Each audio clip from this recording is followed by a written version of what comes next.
Good morning, and thank you so much for creating time for us today as we kickstart a news check on the 26th day of the month of August, the year 2020. A lot indeed has been happening in the country. And right here on this particular program, what we usually do is to ensure that we keep you updated with the latest developments in our country and beyond. On News Check specifically, we usually also take time to have a studio sit down and unpack some of the issues that have been shaping the news.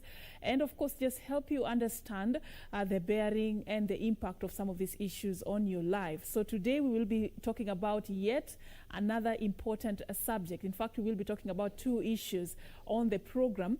And the first issue that we will talk about is the reproductive health rights in the country. Remember, we are marking 10 years since the promulgation of the 2010 Constitution, a constitution that has been very pivotal in advocating for human rights, one of them being access to reproductive health rights.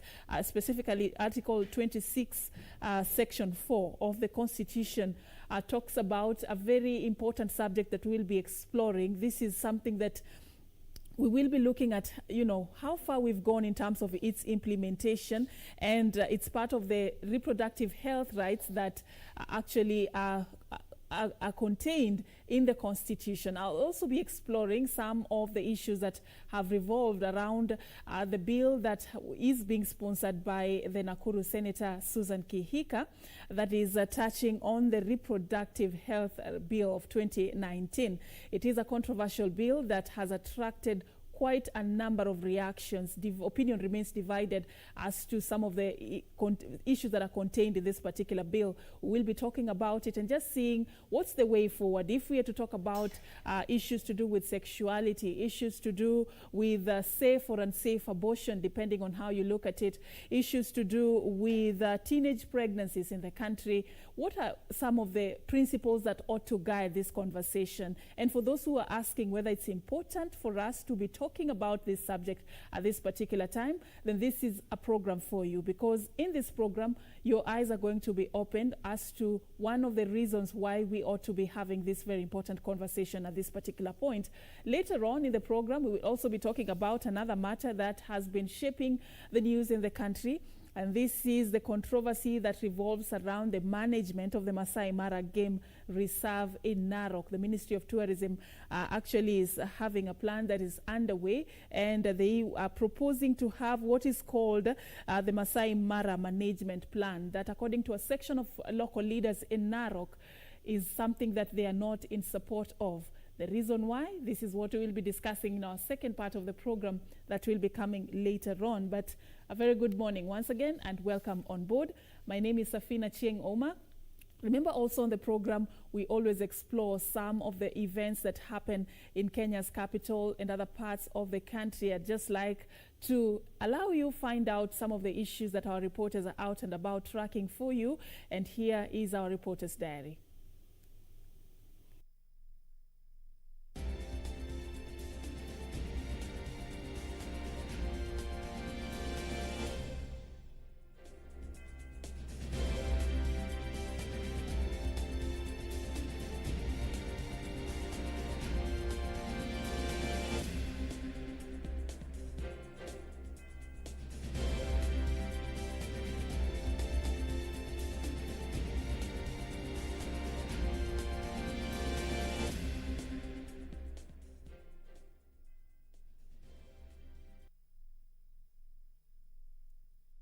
All right, so those are some of the events that we are following up for you this particular morning. We will be going back and forth as soon as we get, information from our reporters on some of the issues that are coming forth from those functions. But in studio, we want to kickstart our conversation straight away and talk about this very important topic that is the reproductive health rights. And allow me begin this conversation. I'm having a sit down with Evelyn Opondo. She is the Senior Regional Director for Africa, Center for Reproductive Rights. Thank you so much for creating time for us. Thank you, Achieng.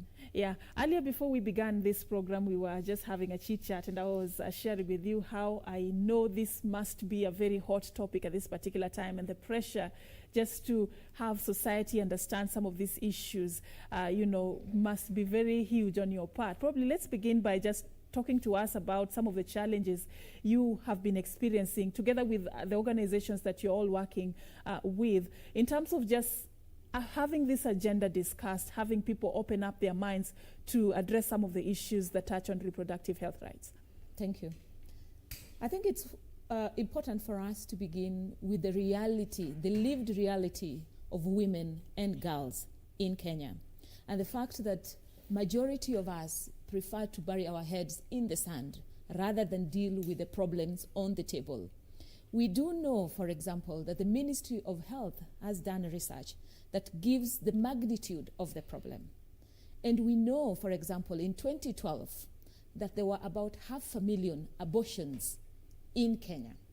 And out of this, about 160,000 of those were unsafe abortions. And therefore, the problem is massive. We are saying that we need to address this problem right now. There are about 7 women and girls that are dying daily from unsafe abortion. We know what to do to prevent this problem of unsafe abortion. We cannot continue to bury our heads in the sand, and we must tackle the elephant in the room. A lot of us prefer to pretend that nothing is happening. A lot of us think that if we do not talk about it, this problem will go away. It will not go away. We must put it on the table. We must tackle it, as uncomfortable as some of us might feel. And I think it's also important to understand that there is room for all of us to contribute something to reducing this problem. And so we go into this knowing that there is a group that is completely opposed to any discussions on abortion. But we must insist. And also we must remember that our Constitution has acknowledged abortion under certain circumstances. And we must ask ourselves, of all of these that have been acknowledged as lawful abortion, how do we ensure that women and girls have access? It's interesting that you bring out what the Constitution states about the issue on abortion, and we will be talking about this, just to help our viewers understand what the Constitution has to say when it comes to that particular subject. But I want us to begin from what happened yesterday. There was that report that was launched, A Decade of Existence, tracking implementation of Article 26, Section 4 of the Constitutions. I want us to talk about this particular report. Tell us a bit about what it sought to find out. What were the findings of this particular report, just for us to paint a picture of the problem that we are addressing this particular morning? Thank you. Yesterday, the Center for Reproductive Rights launched a report that's titled A Decade of Existence, looking at the 10 years of existence of the Constitution and how the constitutional provision on abortion has been implemented within those 10 years. Now, the reason why we thought it's necessary for us to do this research was, one, if we remember very well the constitutional referendum, the process, and how abortion ended up being one of the contentious issues. In fact, for a lot of people, the decision on whether to vote for or against the Constitution was premised on whether abortion would be in that draft document or not. And so some people voted against the Constitution purely for that. But again, reminding ourselves that 67% of Kenyans voted in support of the Constitution. And so after that, we thought that, because this issue was so contentious, it's important for us to interrogate and find out what is the level of implementation of what we ended up with in the Constitution, which was a compromise. And so what did you find out in terms of the implementation? First of all, to specify that we looked at the legal sector, the legal sector implementation, and not the broad implementation. We found out, for example, that there's a lot of stigma that is still ongoing within the justice sector, within the criminal prosecution, that women are, first of all, not believed even when the women say, their story and how, they ended up with abortion. Evidence of the women is always rejected most of the times. We also found that there's a lot of stereotyping. There's that belief that all abortions, all lost pregnancies are induced. And so women are taken through a criminal justice process without acknowledging that some abortions are actually not induced by the women and are spontaneously occurring. There's stigma from the society, there's stigma everywhere. And so any loss of pregnancy, women will be quickly taken through to the police and then prosecuted. We also found that the courts are not necessarily reflecting on what the Constitution provides, especially in the lower courts where there's the criminal cases that are ongoing, that the magistrates will prosecute these cases, that they will issue their judgments, but will not reflect on what the Constitution provides and ask themselves, for example, does this abortion fall within what Article 26(4) of the Constitution has provided? Probably for the interest of our viewers, you can just bring us up to speed with the specifics of this particular article, because we are having this conversation at a time when abortion is still treated as it's a taboo topic that no one really wants to, open up and discuss openly about. Many people still have a lot of reservations when it comes to this particular subject. And for us to have this background that the Constitution actually provides for abortion under specific circumstances, many will still be shocked to find out that at this particular point. Maybe just to bring us up to speed with what the Constitution says about abortion. Thank you. Now, Article 26(4) of the Constitution allows for abortion if, in the opinion of a trained health professional, the life or the health of the pregnant woman is in danger, or in case of emergency. And the Constitution also talks about, any other written law, giving room at a later date for expansion of those grounds. I want to stress that, when the Constitution says in the opinion of a trained health professional, this refers to not only medical doctors, it also refers to mid-level providers such as nurses, such as clinical officers, such as midwives, if they have been trained. And the court has also affirmed that in a recent case, that these people can provide services if they have been trained and if those grounds of the life of the woman or the health of the woman is in danger or in case of emergency. All right, and we understand that this subject has really drawn mixed reactions. And in a bit, in the panel, we will be joined by, stakeholders in this particular sector who also have an opinion when it comes to this particular subject. We are actually in studio. I can see already two ladies have joined us. Joy Mdivo, the Executive Director, East African Center for Law and Justice. And of course, we will also later be engaging with I will be letting you in on the other guests who will be joining us. But that is actually what we are focusing on this particular morning. I don't know if you will, we will take a very short break so that we can actually just kickstart this conversation on the other side. Yeah, let's just take a short break and then we can continue having this particular conversation. We're talking about the reproductive health rights. It's a topic that has drawn mixed reactions. And of course, in the course of our conversation, we'll also be probing some of the opinions that the Susan Kihika Bill, that is how it's popularly known, but it's the Reproductive Health Rights Bill of 2019, has attracted right after this particular break. So stay with us. This is News Check.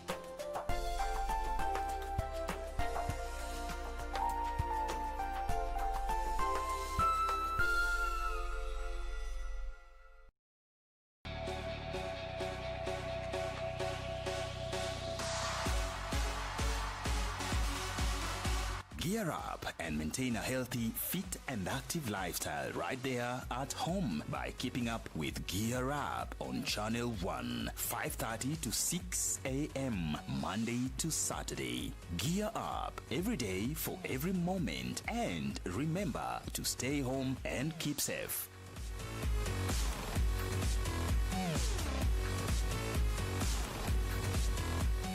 Tonight on KBC Channel 1.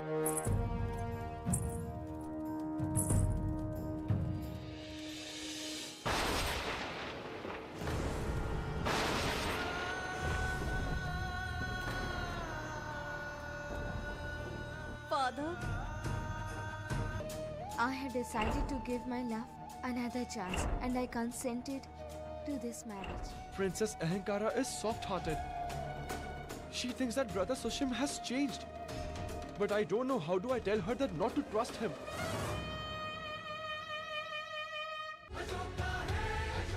Ouma, baby, replay. Playing my favorite tune. Oh, yeah, chance I'm ready, your love. Oh, already your love. My shaggy. I don't know passing us on your baby. My honey. Tunakupa burudani.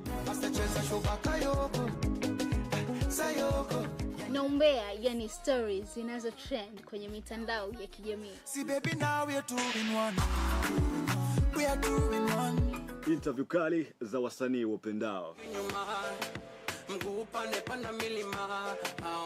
Izungushie hapo ma. Kama una Ndani ya March of Life kupitia KBC Channel 1 na Pwani FM. Kuanzia mida ya saa 3 mpaka mida ya 5 kamili asubuhi. Ukiwa nami ni Teken 1GB. Mimi ni Marco. Keep it locked.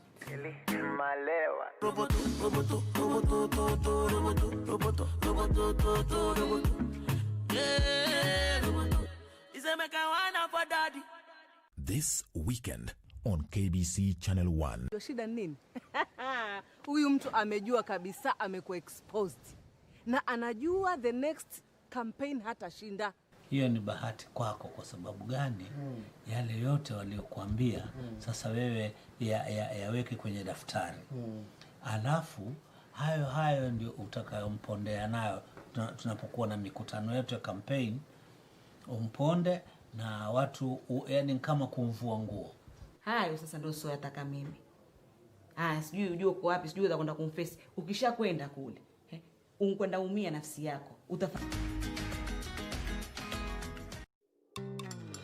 Ngima tege gaska watu tegu. Ngima te yatmugulel dangu.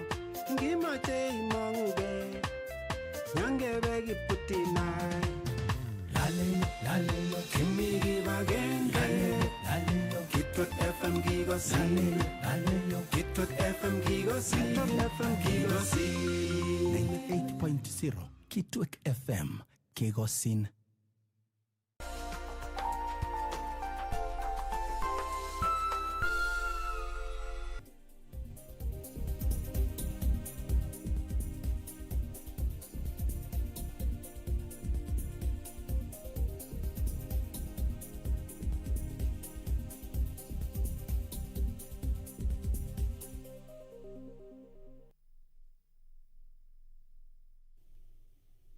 Welcome back, and thank you so much for staying with us. In a bit, we'll be going on with our conversation in studio. But allow me now, we want to take you to an event that is currently underway. That is the Telkom Kenya. That is today just having a briefing to talk about the strategic business direction that touches on the merger between Telkom and Airtel. We are going just to be getting an update on how far this has come. Let's just listen into what is happening. We're restructuring our business to be able to be responsive to the ecosystem that includes customers and the changing habits of our various profile of customers, from the individual consumer to the corporates, from the private to the public, and will be independent of regulatory relief. However, as if I'm sitting on the other side as a regulator, I want to see a market that is functioning properly, that is affording all our consumers value for money, services, variety of services, and is incentivized to do that. And we shall keep talking to regulators to ensure that happens. But this particular exercise of restructuring we're doing, this direction we're taking, should not be seen to be dependent with that. As to the question on career agnostic structures and the various services that we shall be offering, let me ask Chris Sananu, MD, Telecom Digital, to come over. Yes.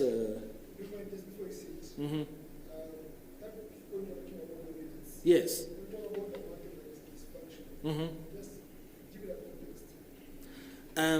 You know, you want me to engage in tautologies. You know me, I am straight. I mean, you know what you're asking. Any market where you have a service that is dominated by one particular player is dysfunctional. There's no other way to call it, right? Now, what we do about it as players in the market is to do our best to respond to this.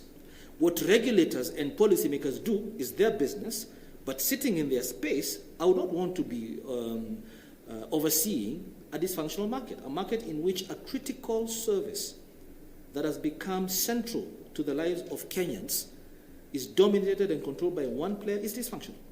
And there's not way. That's what I mean. Chris?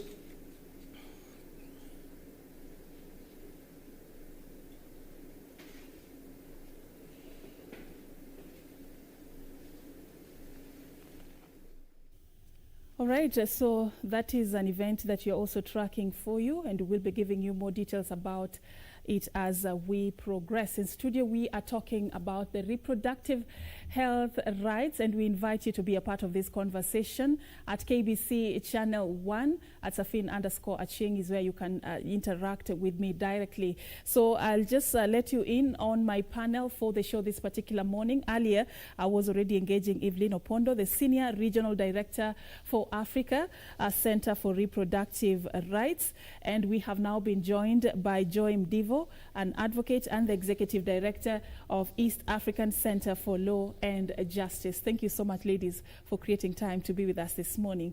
So, Joy, before you joined us, we were actually just talking about the report that was launched yesterday by the Center for Reproductive Rights. And I'd just like us to pick up from there so that in the interest of this conversation, we may start from that particular point. Just, give us a summary of what that report is all about. And we were actually talking about some of the key findings of this particular report. So just take us through that as we continue, Evelyn.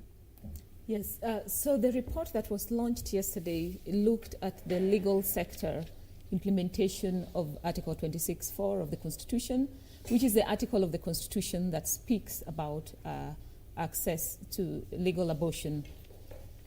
And again, if I could just repeat what the findings of the report was, the report looked at the whole of the journey, the legal sector, the journey of women through the legal sector when they have, abortion-related issues.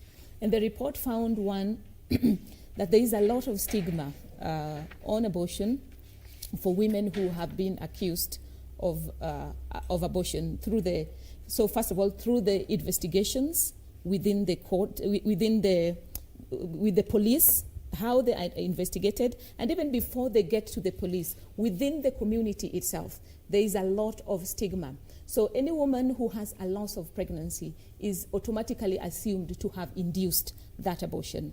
And we have seen that even where women are bleeding and are in need of urgent medical attention, rather than taking these women to health facilities to get that services, we have found that even relatives and people within the community, they would rather go to the police first and have these women arrested. And within the police, there will be, that assumption that they have induced this abortion. We have seen how they've been, treated without consideration of their dignity.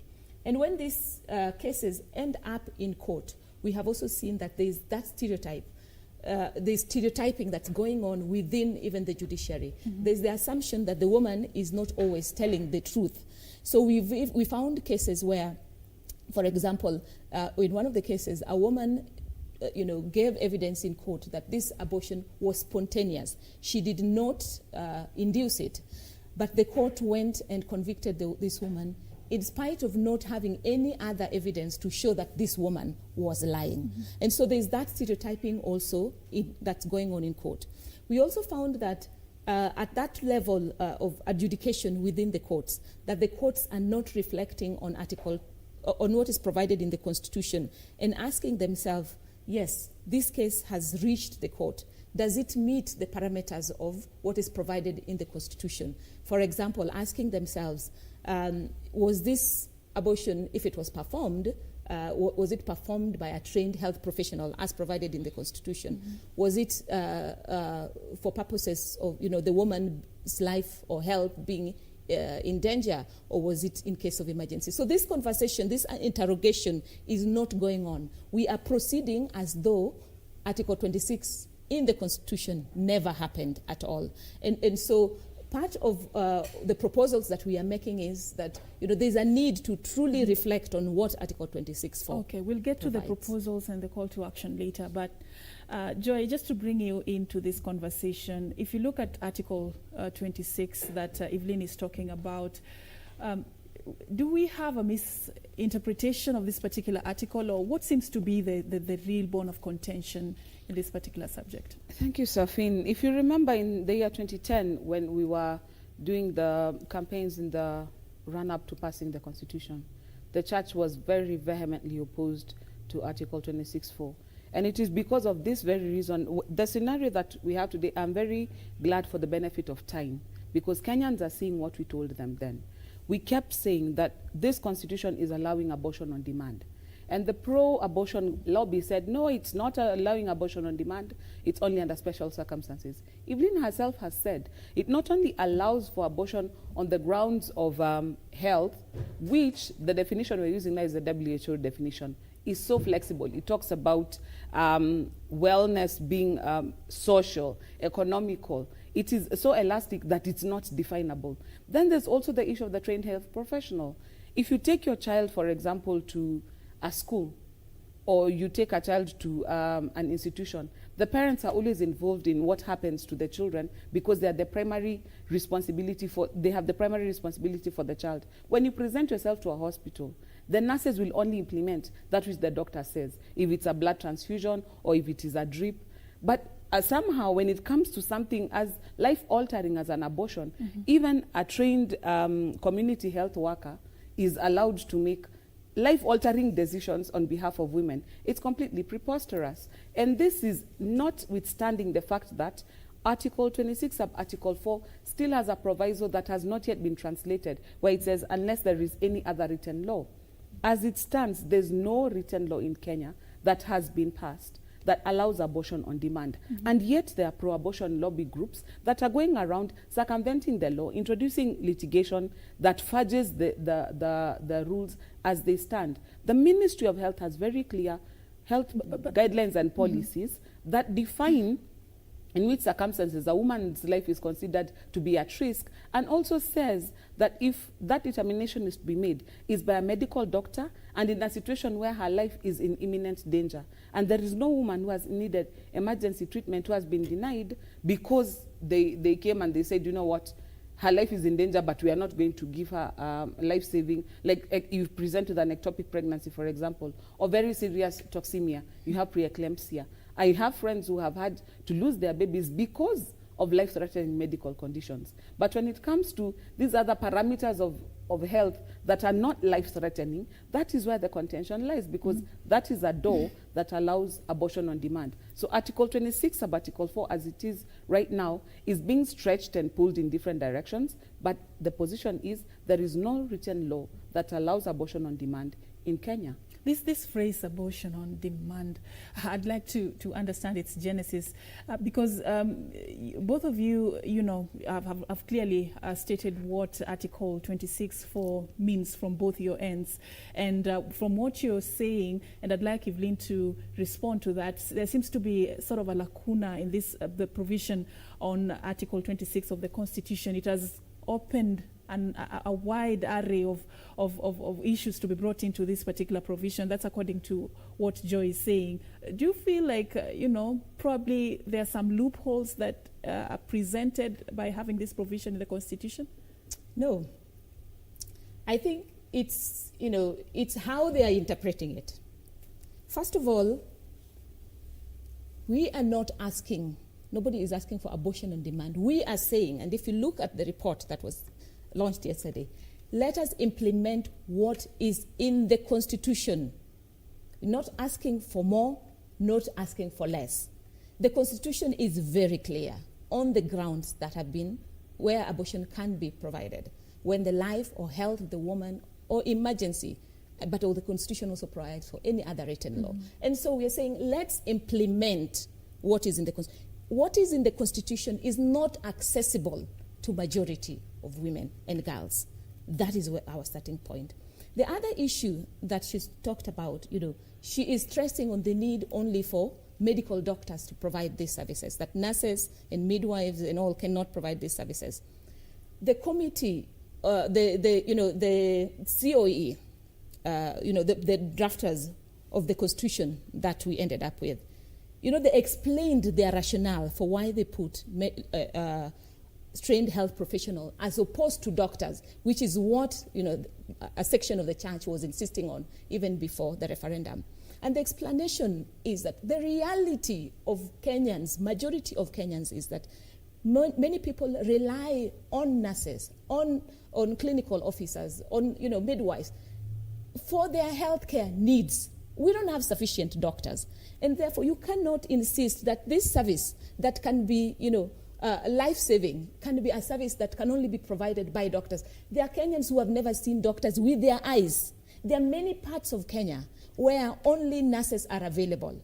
And if these nurses and all these people can't provide even post-abortion care, where women have induced abortion on their own, why can't they provide these services? And the Constitution again provides the parameters and say where they are trained. And so we cannot say that nurses, that clinical officers can provide all these other services, and these one services, we are saying you cannot provide these services.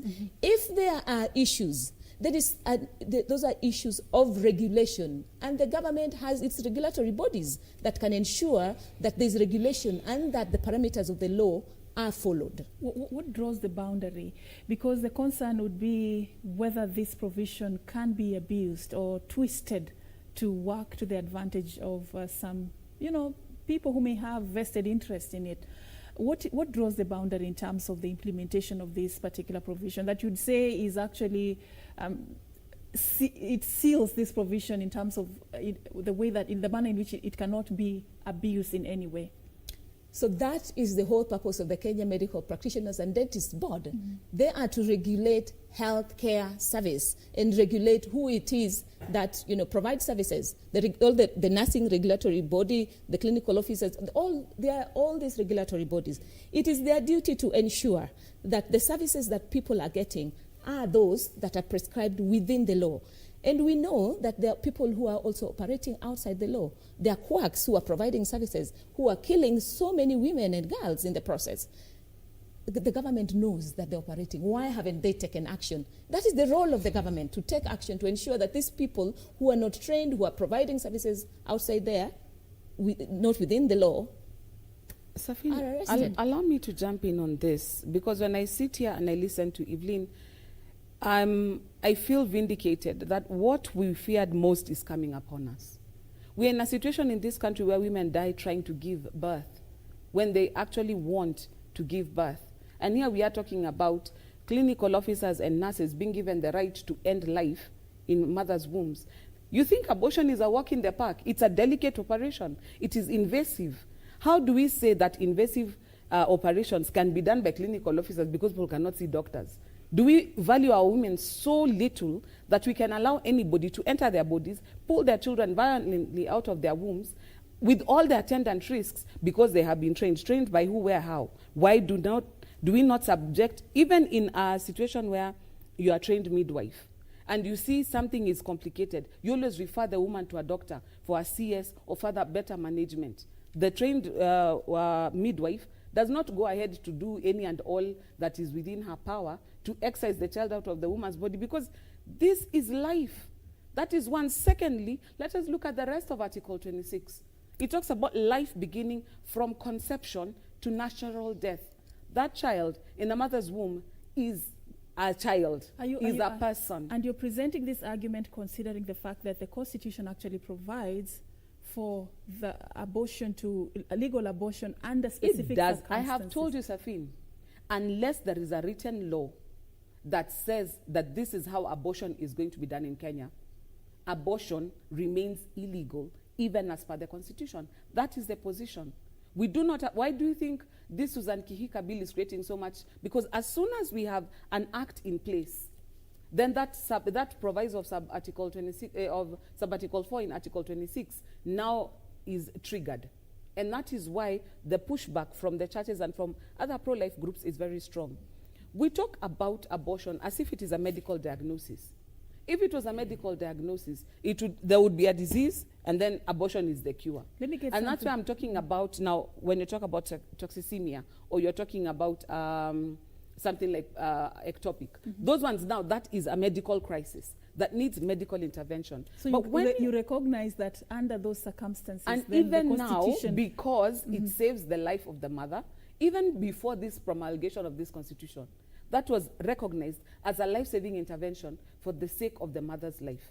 But where you have a situation where it is inconvenient to have a child, and so you find means of ending the pregnancy, I agree with Evelyn. There are ladies who present in the clinic with post-abortive that they have induced by themselves. But what you're talking about is not that. When you're talking about what parameters do you put in place to say that somebody will not provide extra facilities. Now, if you say it's not medical doctors, she's talking about the dentist and medical practitioners board regulating. They only regulate their members. That's their doctors. If you're a midwife who's been trained by some NGO, by some foreign country somewhere, practicing in the back streets of Bondo, who's going to regulate you?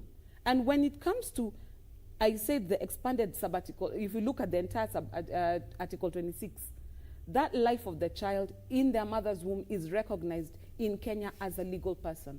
And protecting the life of that child is just as important as protecting the life of the mother. And our contention is this: parenting has to be a choice. Parenting must be a choice, such that even if you're in a crisis pregnancy, separate the crisis from the pregnancy. A woman should have the right to say, you know what, I'm in this circumstance where I find myself pregnant and I do not have the means to raise this child. What we are contending for is we should have, what do you call them? They call them Moses baskets, where a woman can leave a child in hospital. You give birth, you leave the child and say, you know what, I cannot raise this child. And it's up to social services to take it up. We are looking at this problem from the wrong end of the stick. Because let's look at countries where they have gone ahead and allowed abortion on demand. Let's look at the States, for example. They did what we're trying to do now. They use legislation to force culture change. Evelyn talked about stigma when you have an abortion. The stigma is not coming from the law. It's from the society. If you're getting married in a community, for example, and you come with a child, then the communities will be like, oh, she already has a child, but well, and the wedding will proceed. There's somebody say, you know, this girl has had 3 abortions. That might be the end of it. Why? Because even society abhors the fact that a woman entrusted with giving birth to a child would actually kill her own child. The stigma is not from the law. Our Kenyan society now does not embrace a culture of death. We actually embrace a culture of life. Well said, Joy. Allow me now bring Evelyn into the conversation, because there's quite a number of fundamental issues that you're raising. And I'd like to understand, let me take you back a bit, Evelyn, even with the report that was launched yesterday. What forms the background and the foundation of this particular argument that you are selling? Is it strictly within the provisions of Article 26, or it opens the loopholes that, you know, Joy is raising this particular morning? That a pregnancy that you feel is not convenient, then you can ask for abortion on demand, like, just to use her phrase. Does it open such a loophole? No. Our arguments are solely based on what is provided for in the Constitution. And I mean, it's really unfortunate, you know, how we can be pulling Kenyans in so many directions on the interpretation of what Article 26 of the Constitution, or even what the Constitution says, leave alone the interpretation. And I would encourage Kenyans to go out there and read for themselves, because there's a lot of misinformation, disinformation going on. The Constitution allows for abortion under certain circumstances. Not all cases, under certain circumstances, which I have said over and over. And what we are saying is, for those circumstances that are allowed, can we have those implemented? Joy has spoken about, why clinical officers and nurses and all cannot provide these services. Are we really sitting here and challenging the Constitution? Is that what we are trying to do? The court has even pronounced itself on what that means and has affirmed that, mid-level providers, these clinical officers and all of those, if they're trained, can provide these services. And so we cannot sit here challenging what is provided for in the Constitution. There are issues that she has raised around, I think, dropping children, having, children and then dropping them. I think the reality is, as at now, none of that exists. The question is, what do we do in the meantime? But all of this, that will address other issues and not necessarily address what is provided for in the Constitution, where the life or health of the woman is in danger. It's not just where they're throwing babies or, which I think that suggestion in itself is not a bad suggestion, but it has to be in tandem with other measures.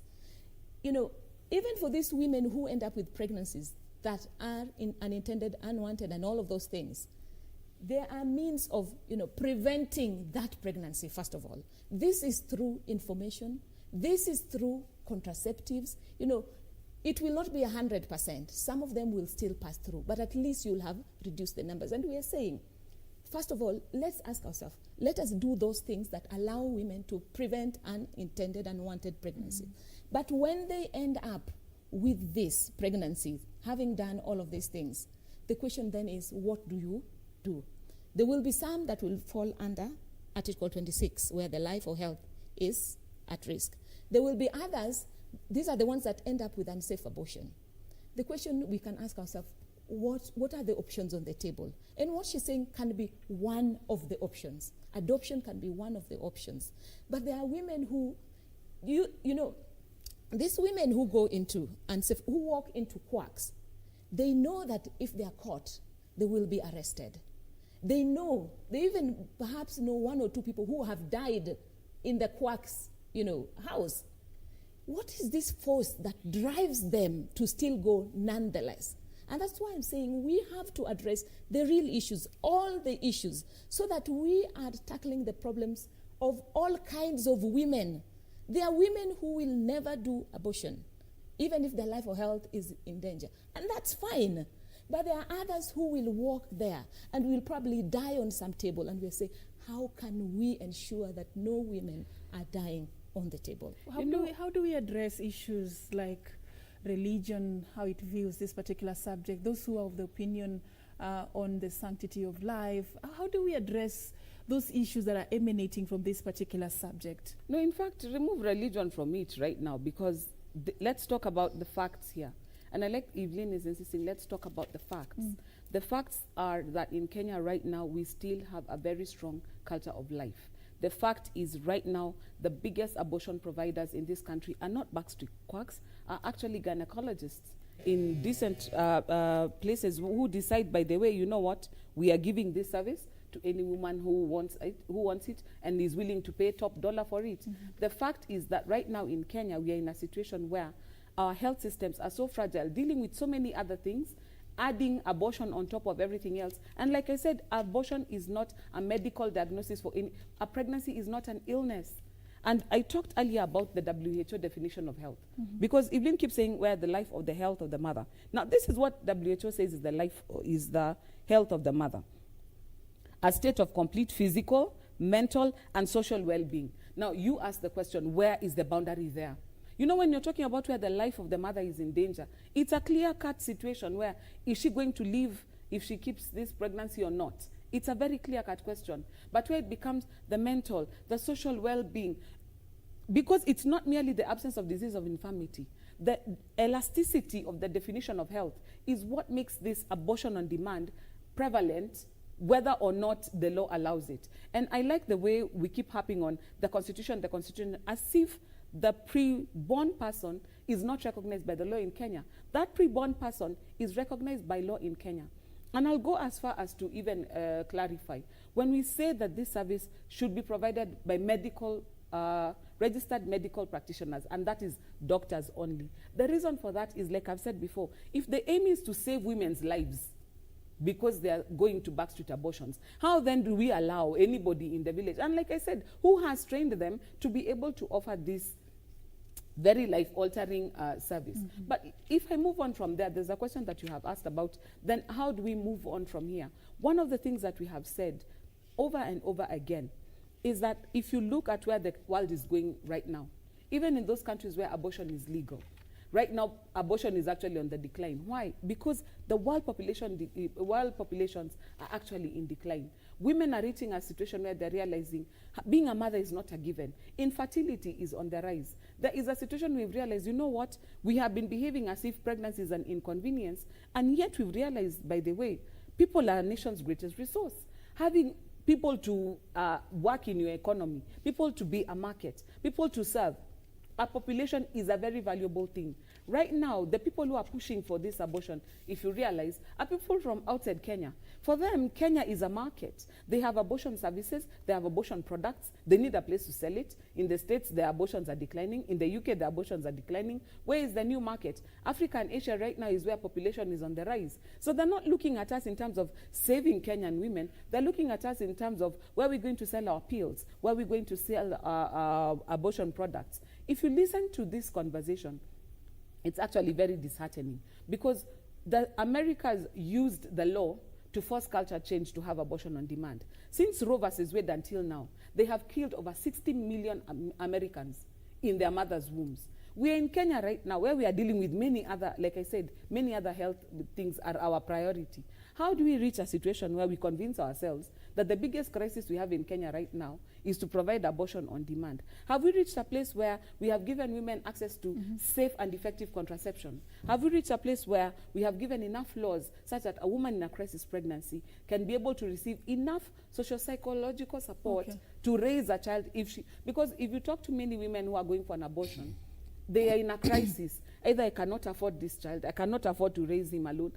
Are there safety nets in the society, for example, that give such a woman an opportunity, a way out? Why do we want to box our women in a place where the only choice you have to make is to attack that which grows within you? We talk about it as choice. But if it was really choice, then it wouldn't be somebody else dying. It would be the woman dying. But you're standing there choosing death for somebody else who has been recognized and protected by the Constitution. Earlier, the reason I asked this question, whether it, you know, this provision, this opinion is within the provision of the Constitution, Evelyn, is because I just wanted to get a clarification on whether some of the issues that Joy is raising, like if you feel you cannot afford this pregnancy, if it is not convenient, are part and parcel of why we are advocating for safe abortion, and you clarified that. But then I also want us to understand more about this bill that is being sponsored by Senator Susan Kihika, because it touches on some of the fundamental issues we are talking about this particular morning. And from Evelyn, from your point, probably, I know you've interacted with this particular bill.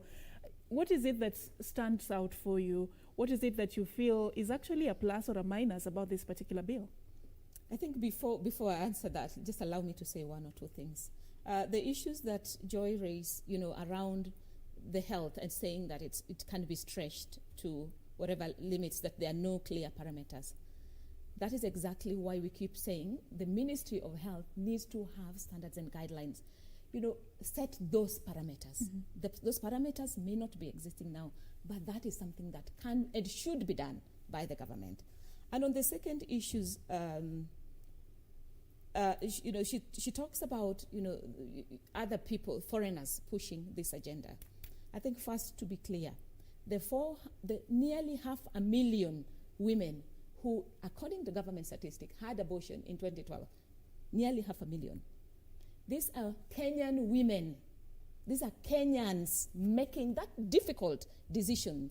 There's nobody who goes to anybody's house and says, come, you are pregnant, let's go have an abortion. You as a woman, you think through, you agonize, and you start that journey to a clinic. And so these are Kenyan women. Nobody Nearly is forcing. 500,000. In 2012 alone. Nobody is forcing them. Mm-hmm. Now, coming back to Susan Kihika's bill. Susan Kihika's bill, you know, a lot of people have dubbed this an abortion bill.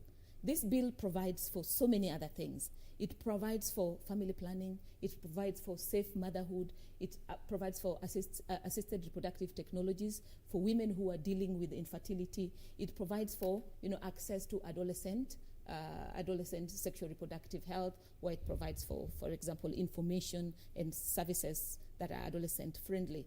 It provides for many things. It also provides for termination of pregnancy. That's the bone of contention. That is the bone of contention, mostly.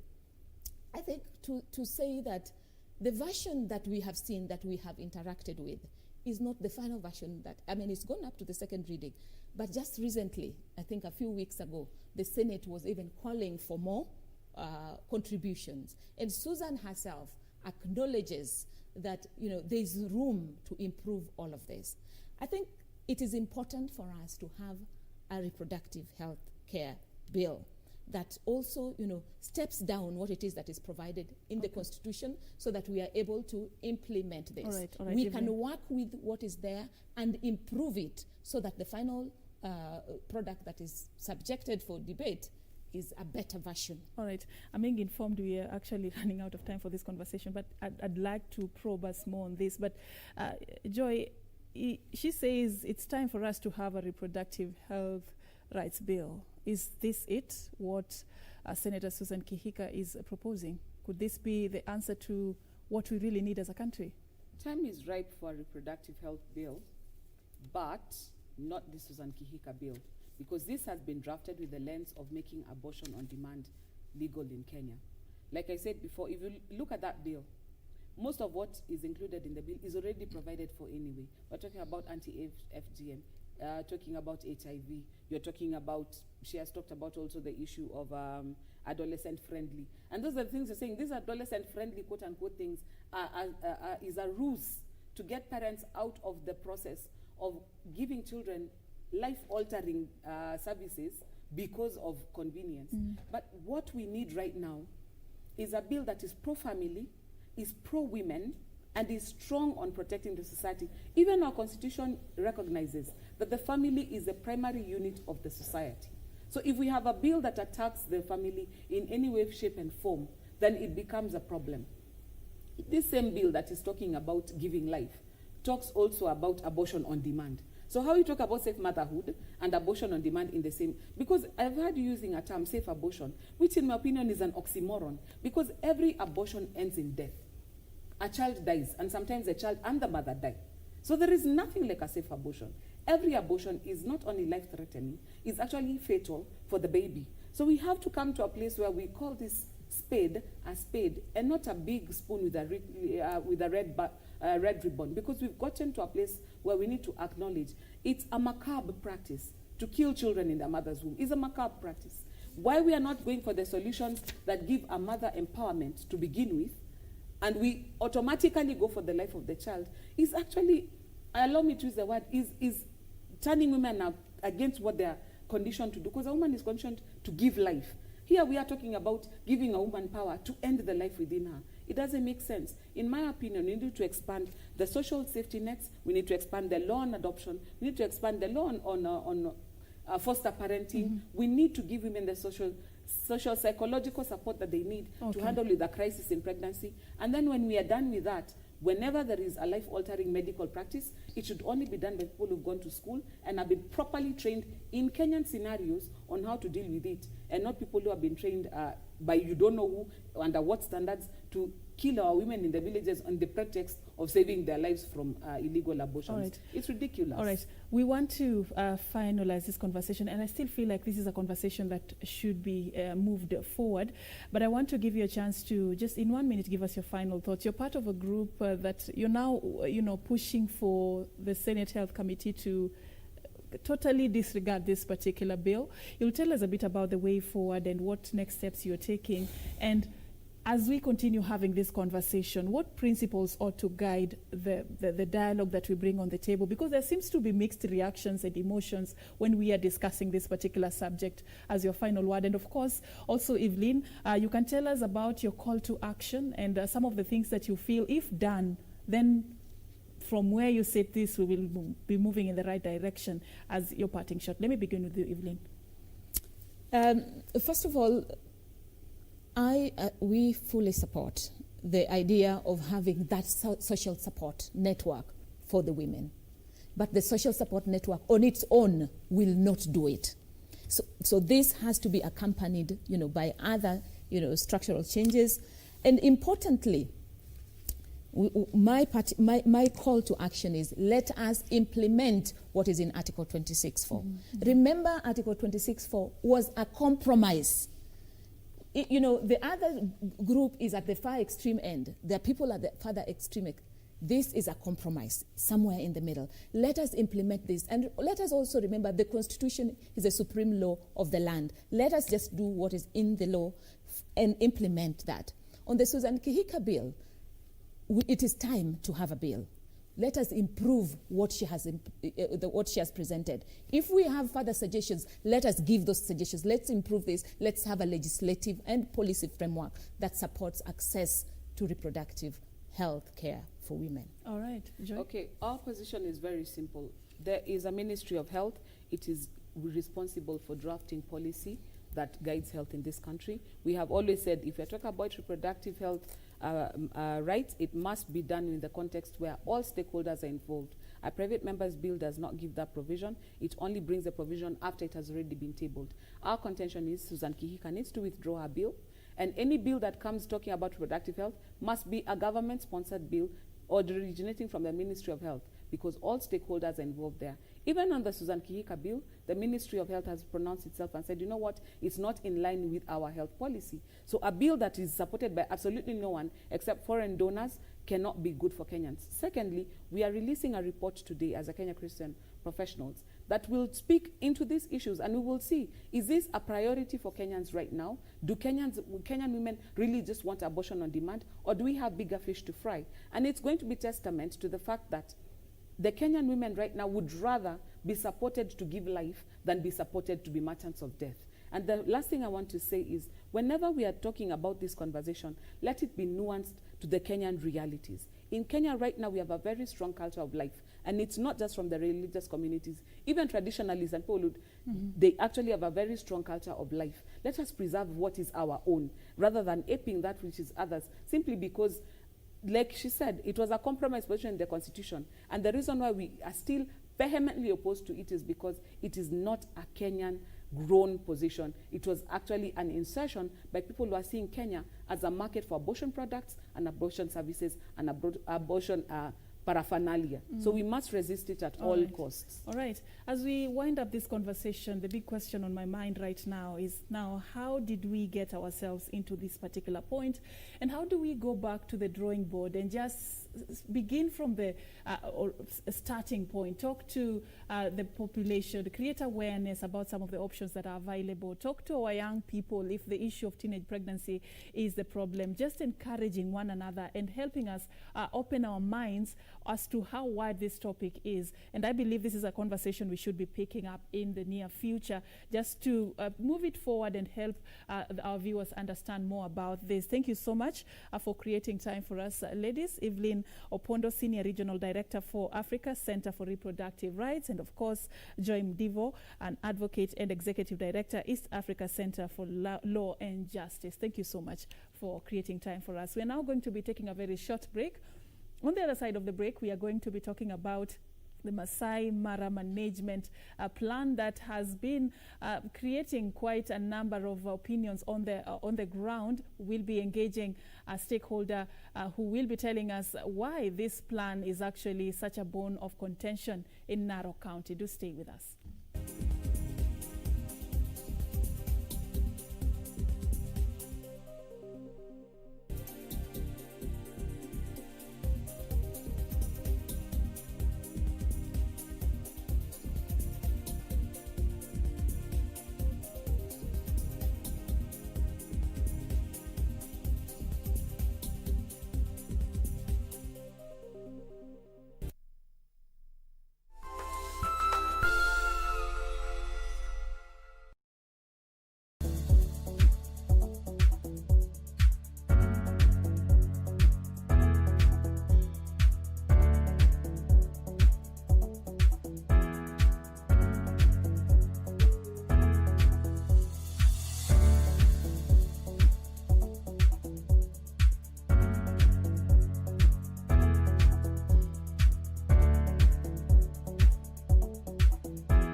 on KBC Channel 1. She tell me, what she tell yourself? Don't give him your love for free. Make him spend time and loyalty on you. No breed, tell them, warn them, teach them, preach them. Because they're just sort of physical. Them say what them say, promise everything okay. No matter what one girl, my always be there. You that you're the one, and you give me something serious.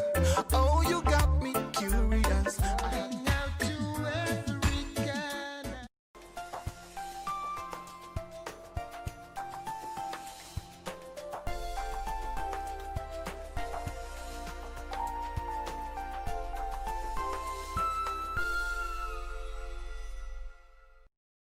On the next episode of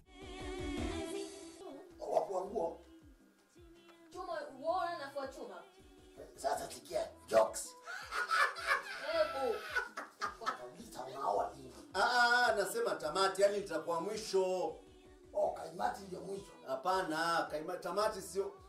Yani litakuwa ndio mwisho na tamati sio kaimati. Maana umepata mtu? Ala. Tuti. Wafikiria mchezo? Usiseme. Sisemi. Tujali kazi zenu.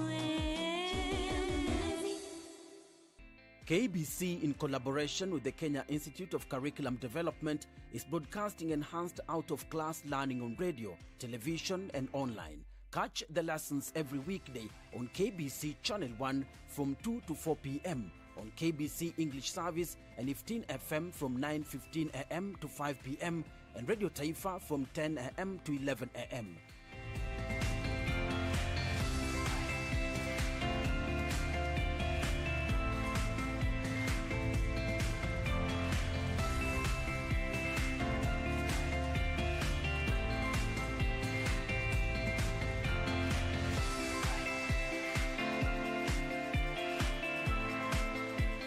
KBC English Service, Radio Taifa, and 15 FM are also available countrywide on the free-to-air Signet digital TV platform, or log on to www.kbc.co.ke for live streaming, or download the KBC online app on Google Play Store.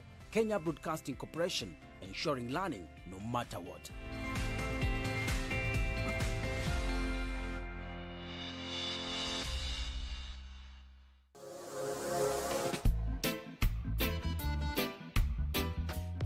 Say all kind of things about you. With them on, just shake up. When your booty got show me now. Baby, one time. Bossy baby, give me 2 times. Full 180. Crazy.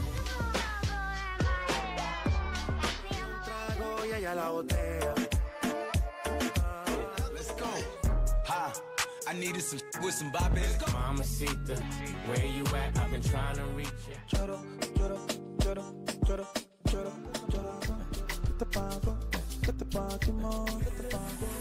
Katoto shepu awe, ayawe. Tekenya katoto, kamini tekenya.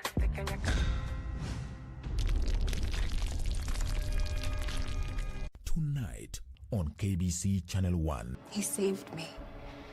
He rushed to save me. I didn't think he would. Of course he would. You're the mother of his child.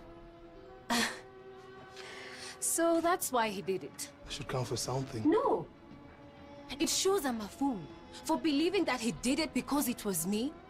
Their job is to give you the best case scenario. So what if I believe them and then I have to watch her dying all over again? What do you mean, dying all over again?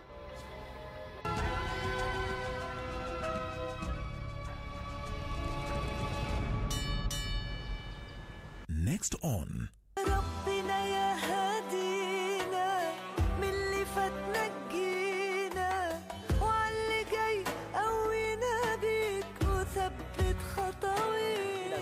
itaonja mauti. Na pia katika Qur'ani, katika suratul Mulk, Allah subhanahu wa ta'ala anasema kuwa ameiumba mauti na ameiumba maisha ili aweze kubainisha baina yule ambaye ni mtendaji wema na yule ambaye ni mtendaji wa shari. Hii dunia inaishi maisha inaondoka, watabka dhunubu wal maasi kama hiya, lakini yatabakia madhambi na maasi kama tulivyoyakuta.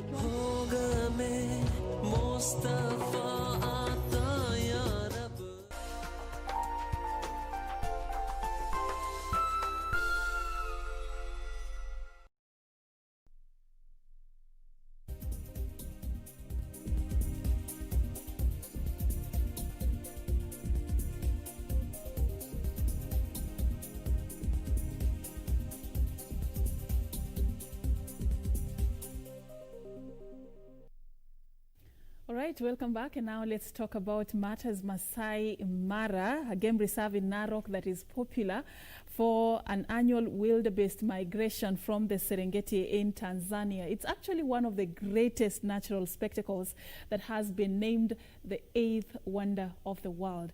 And of course, when you talk about this game reserve, it is actually one of the sectors that has been pivotal in terms of earning for the Narok County government.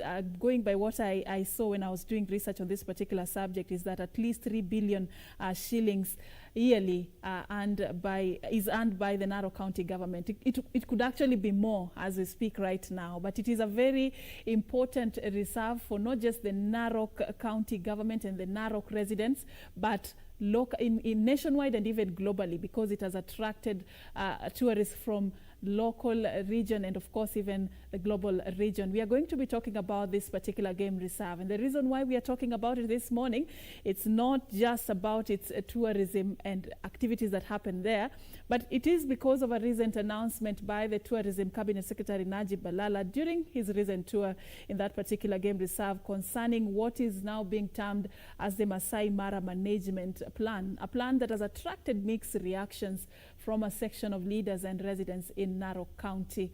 The reason why, that is why we want to talk about it. And joining me in studio to discuss this matter further is none other than Professor Meitamei Oledapash. He is a renowned environmentalist, and he has also earned the title an indigenous rights activist. This title, though, I'd like to know how you earned this particular title. What do you mean? Indigenous rights activists.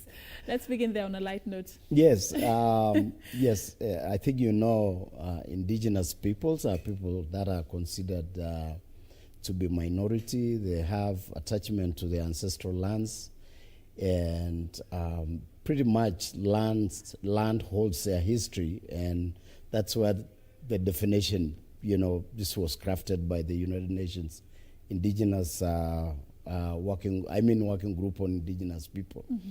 So I consider myself an indigenous person, and I speak on the issues that affect indigenous people. Indigenous people, and the Narok residents are one of them. Of course. All right. Yes. So talking about history, let's understand a bit about this game reserve, the Masai Mara game reserve. Many just know it, probably if you have gone there as a tourist, but very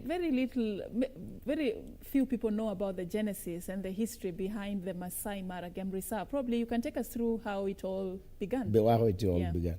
First, thank you so much, Serfine, for this opportunity. I think that it's not very common to find people from Narok in the studio here. And so I consider this a very unique opportunity because, for one, I think there are a lot of misconceptions that, are out there about Masai Mara, the history, the interest, the politics, and all that. And I hope that in the course of this interview, I'll be able to demystify some of those things. But Masai Mara Game Reserve was an idea of our ancestors. Our forefathers sat together and decided that they wanted to set aside Masai Mara, which was just part of our, great grazing land in Mara and in Marseilland, and they just decided that they wanted to set aside a place that would be specifically for wildlife conservation.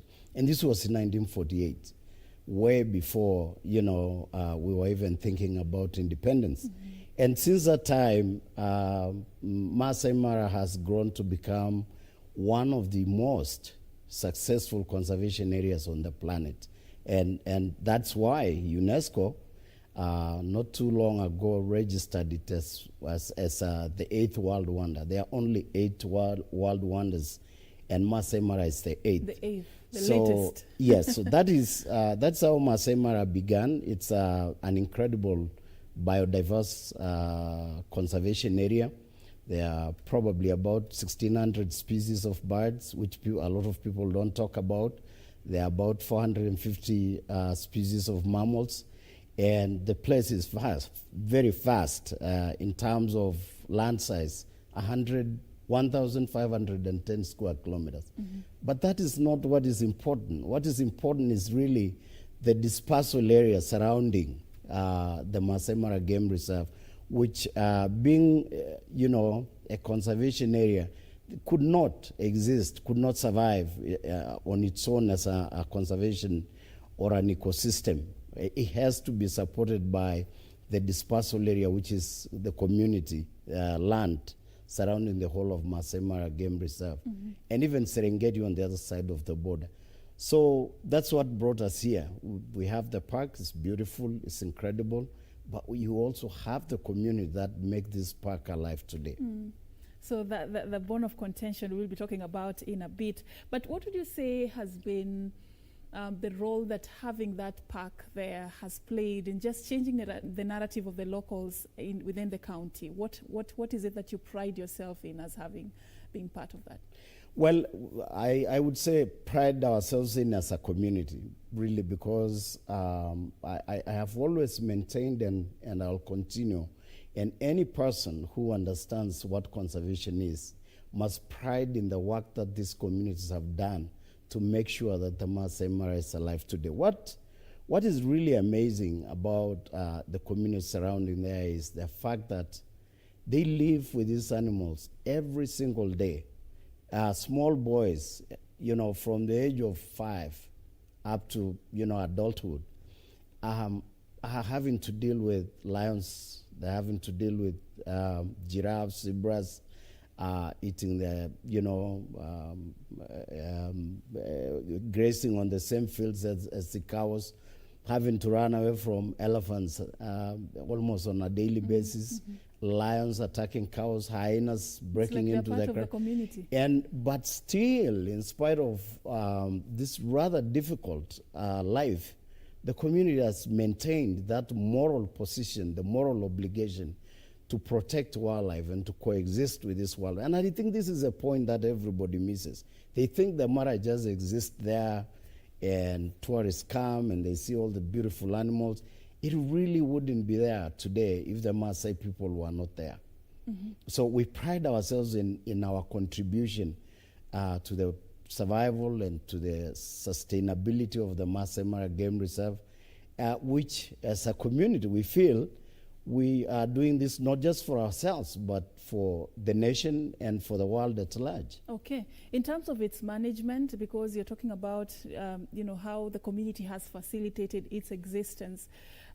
In terms of its management, though, because the Mara is one of the reserves that has been under the, I'd say the county government, as opposed to what is happening elsewhere, has that in any way added value onto how the residents are benefiting or reaping from the fruits of this particular reserve? That's a very beautiful question.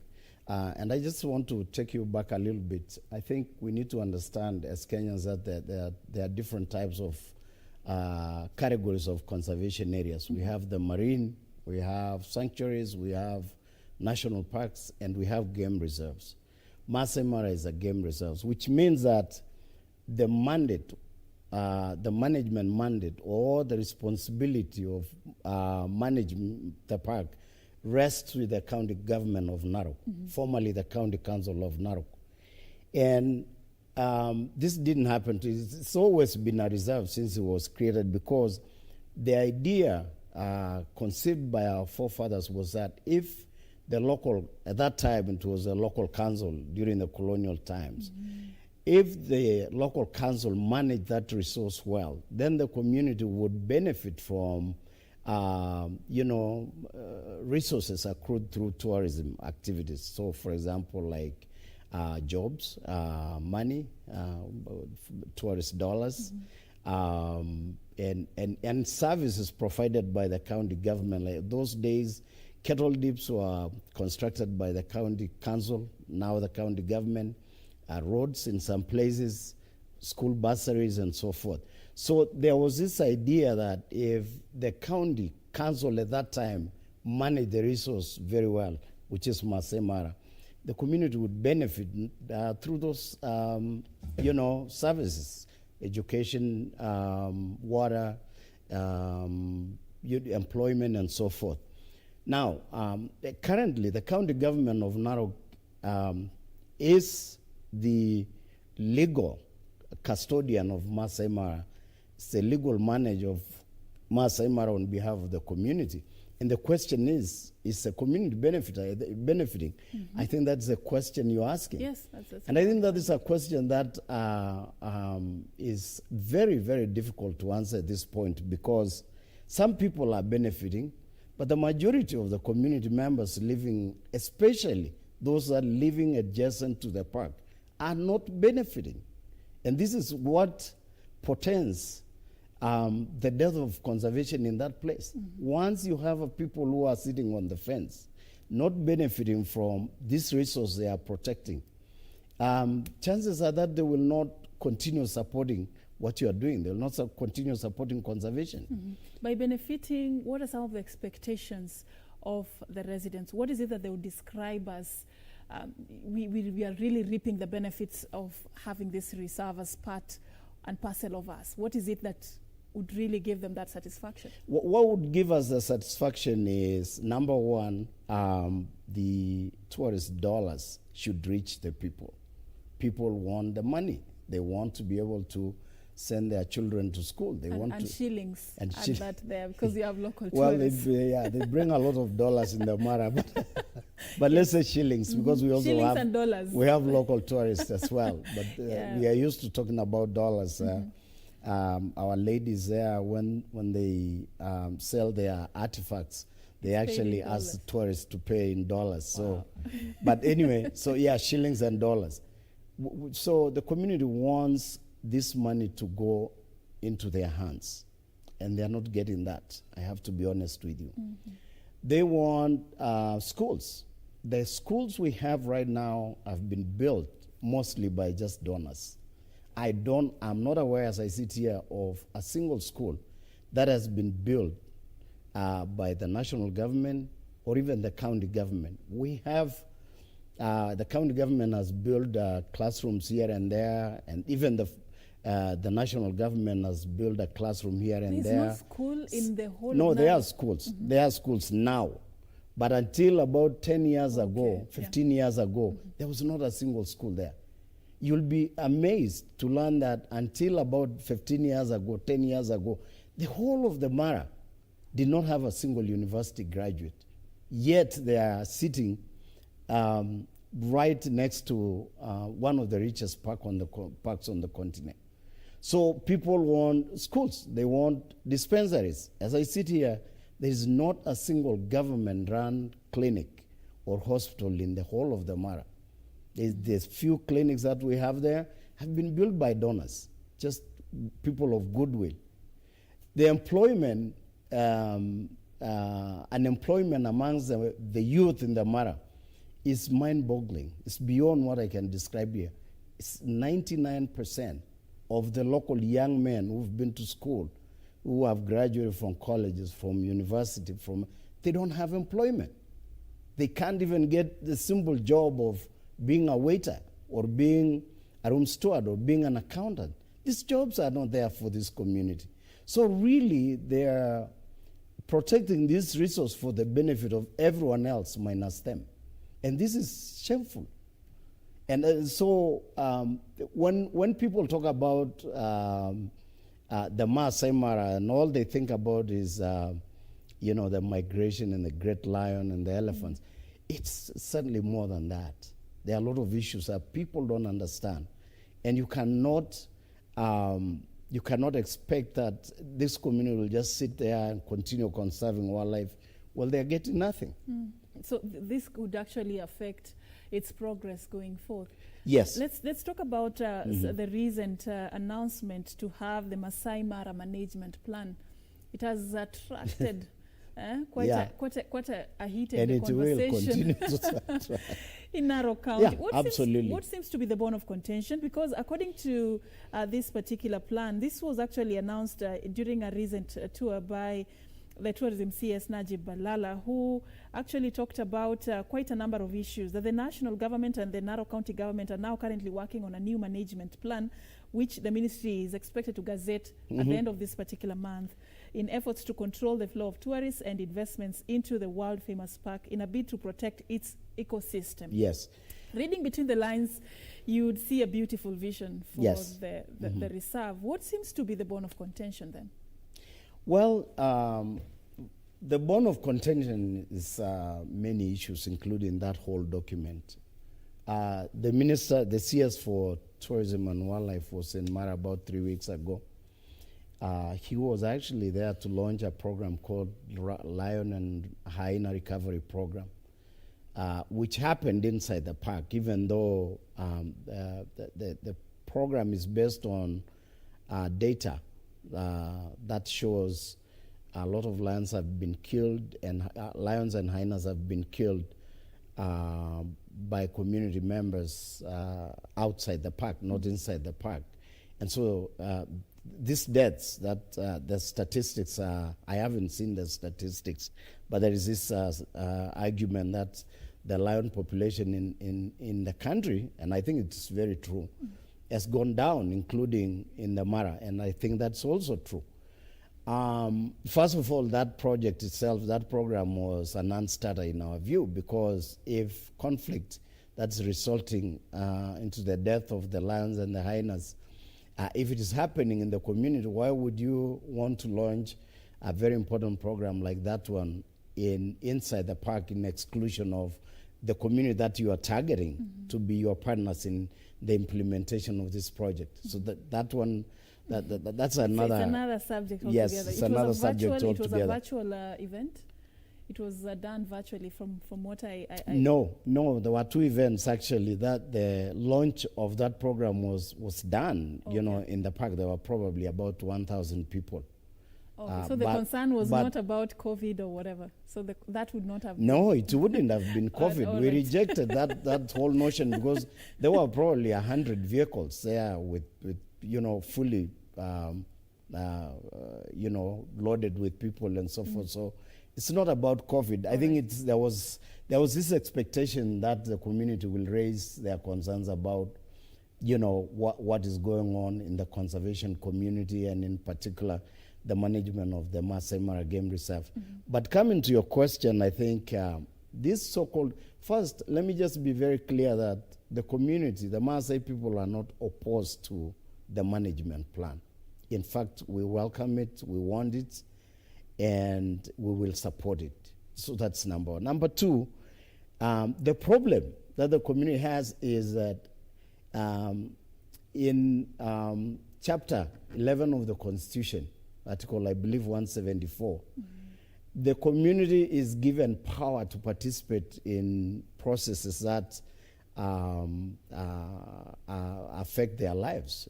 When decisions are being made that are likely to affect their lives, the Constitution recognizes the importance of the community's participation in those processes. Now, this document remains just somewhere out in the clouds. Nobody has ever seen it.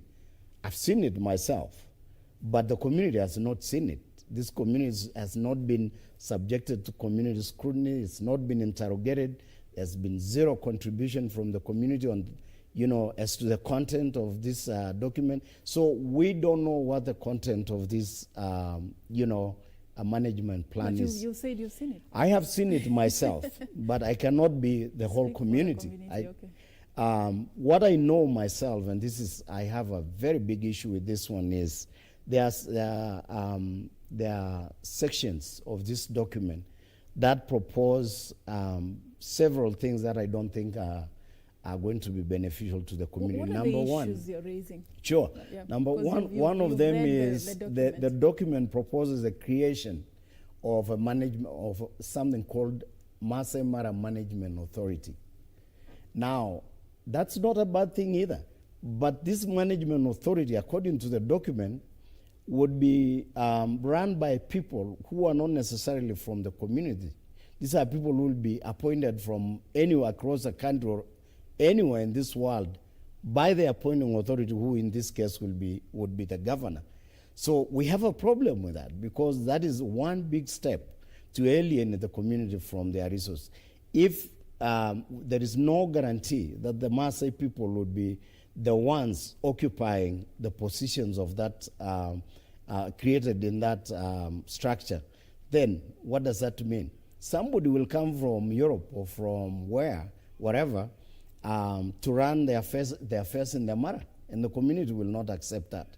But isn't there a positive aspect about having a mixed sort of yes, absolutely, and again I said, if you're having the Ma community only being part of the authority, that sure, will but be the document is not very clear on that. It says all office holders will be elected by the county, by the governor. But it doesn't say the it Ma doesn't community will make not be any included. specification as to what you are saying. If we, for example, if we said we need one scientist whom we may not have as Maasai people to sit in that management authority, we would come from anywhere. It would come from any other part of the country.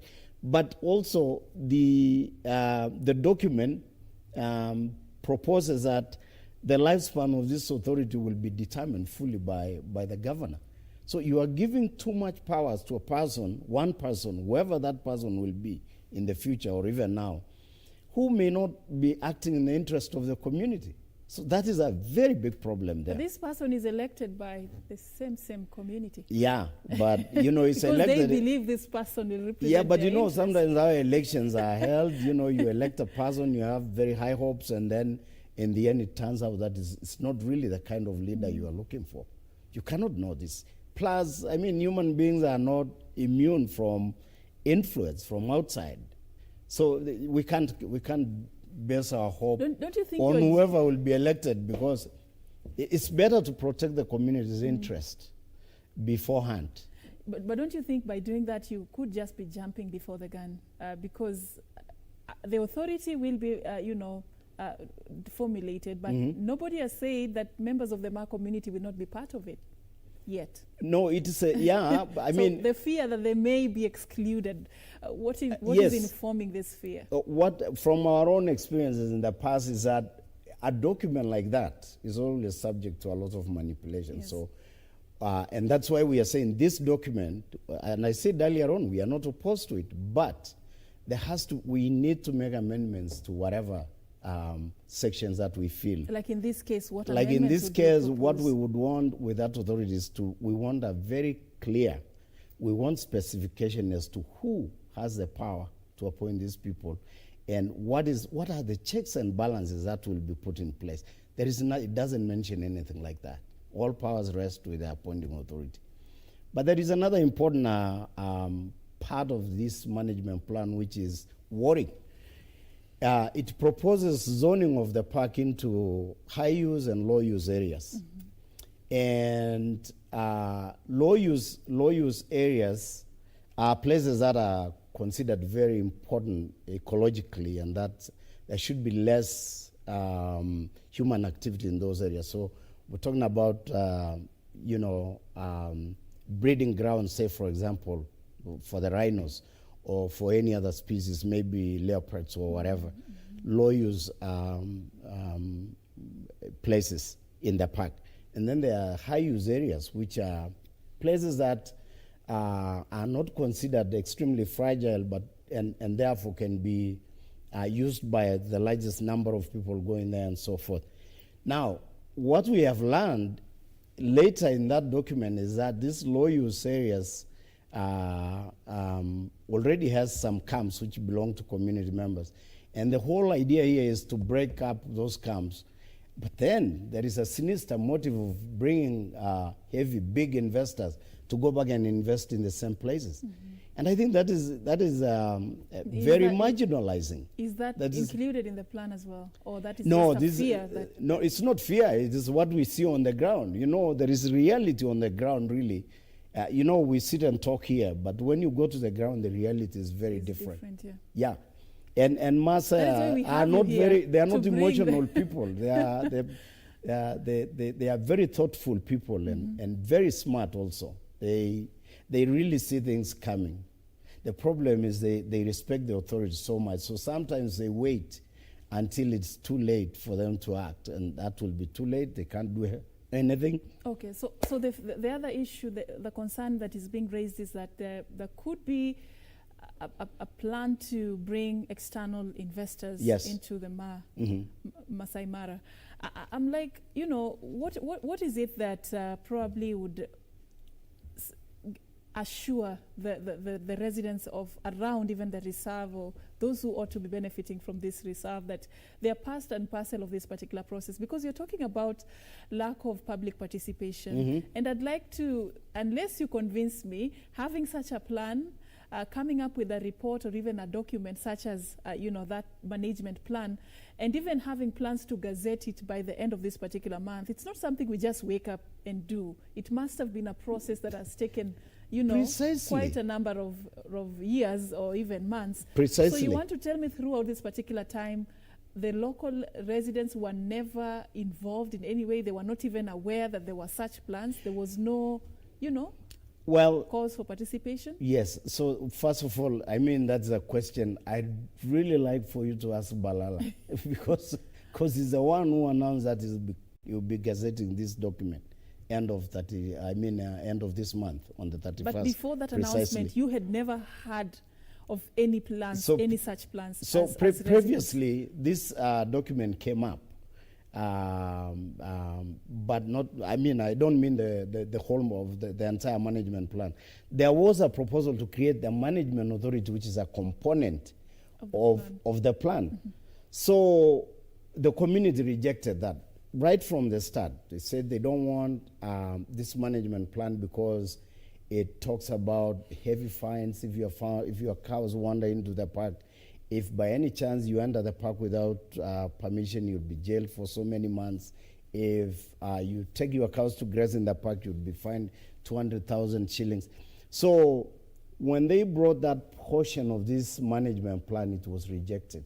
And I'm talking about December 2018. By January 2019, that they had shelved that plan.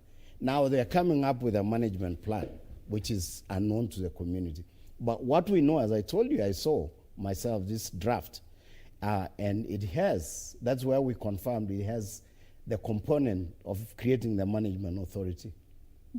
Have you reached out? Because I'm trying to, wonder what has happened in between 2018 and now that we have nothing. This particular It's plan. been quiet. What has happened? We went away. Because also in 2018 there were talks about the Masai Mara Game Reserve Management Bill that allegedly was being proposed by the Narok County government. Is this a bill that is in existence, or these are just those talks? things just never came up completely.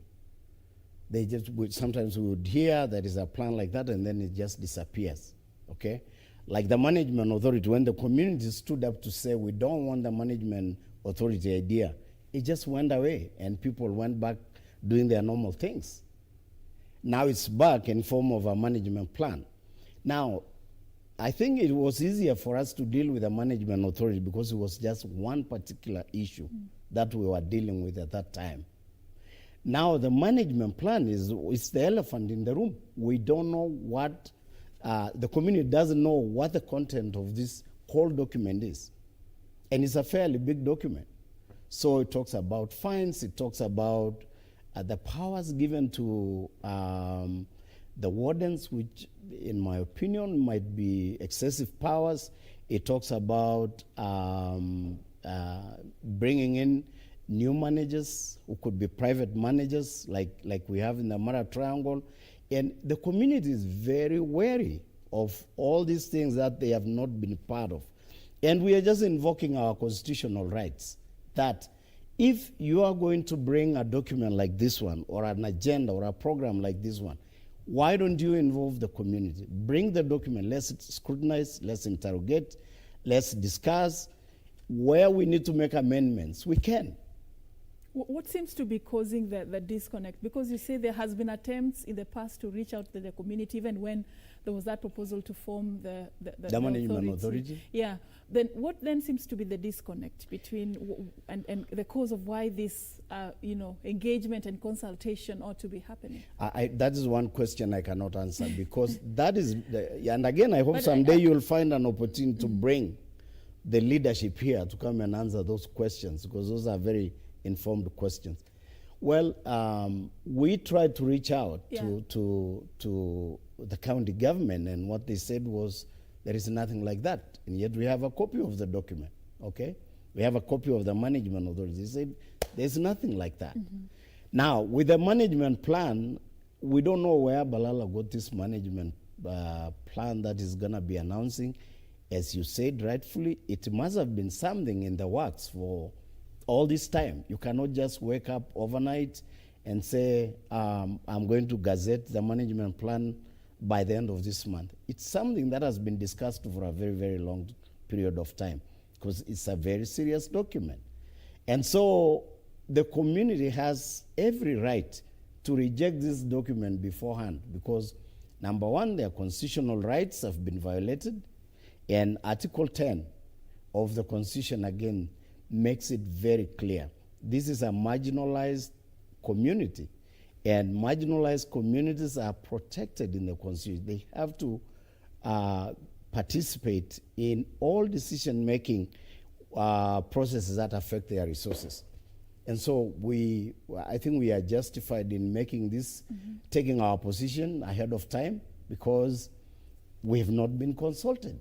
But, currently as we speak, because you have interacted with the document, and I know this is a conversation that is still taking shape in Narok, have you made any attempts to reach out to the county government to express some of these issues you're expressing this particular morning, the fears and even the positions you've taken with regards to this management plan? Have you addressed these issues? I have to confess that they are not available for this kind of conversation. But have you tried? We have tried. I mean, just this last time, we had when the minister was there, the community sent out emissaries to invite the governor and the county leadership, and they just wouldn't show up. They wouldn't come. They wouldn't entertain that kind of meeting.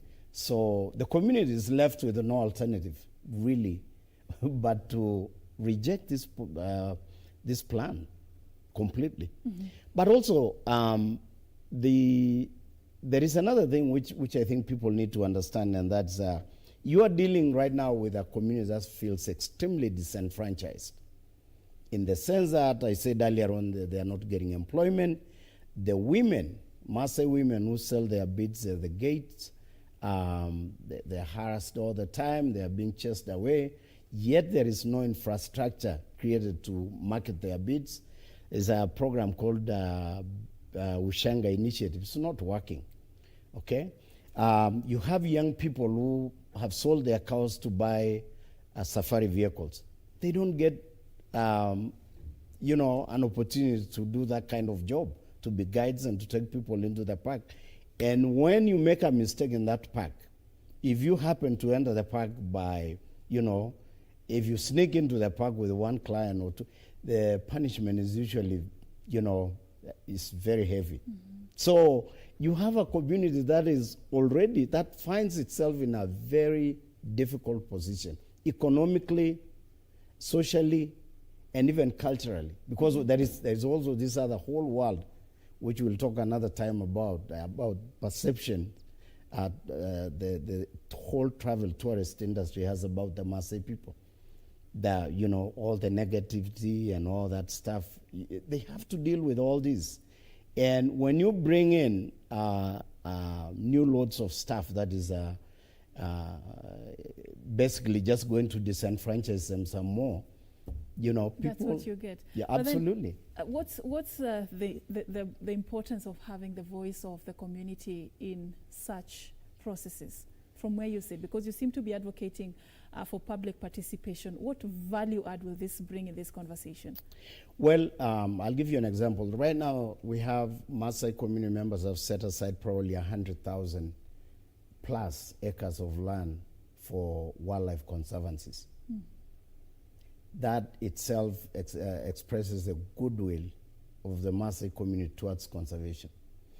If and when the government realizes the significant role that this community plays in the conservation of wildlife, then basically you'll see things turn around, because there is quite a bit of animosity right now between people and wildlife, and it's because of the way that people are being treated.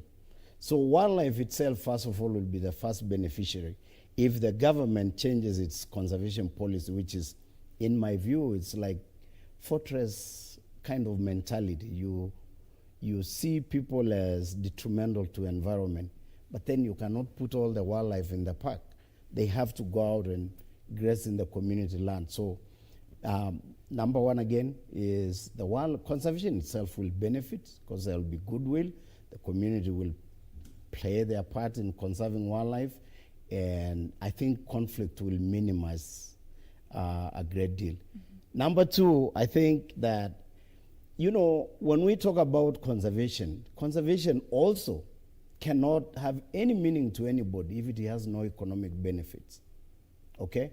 So if the industry flourishes, the tourism industry flourishes, and some of those revenues go to the community, I think we are going to see a harmonious relationship between the tourism industry and the community. But as long as, we continue to treat the community as intruders, as people who have no knowledge, people who have no skills, people who are just there begging at the gates, people who are harassing wildlife, it's going to collapse. It's going to fail. Conservation will fail. So the first step is to recognize the role the community plays, and everybody will benefit. Conservation, tourism, and even the community.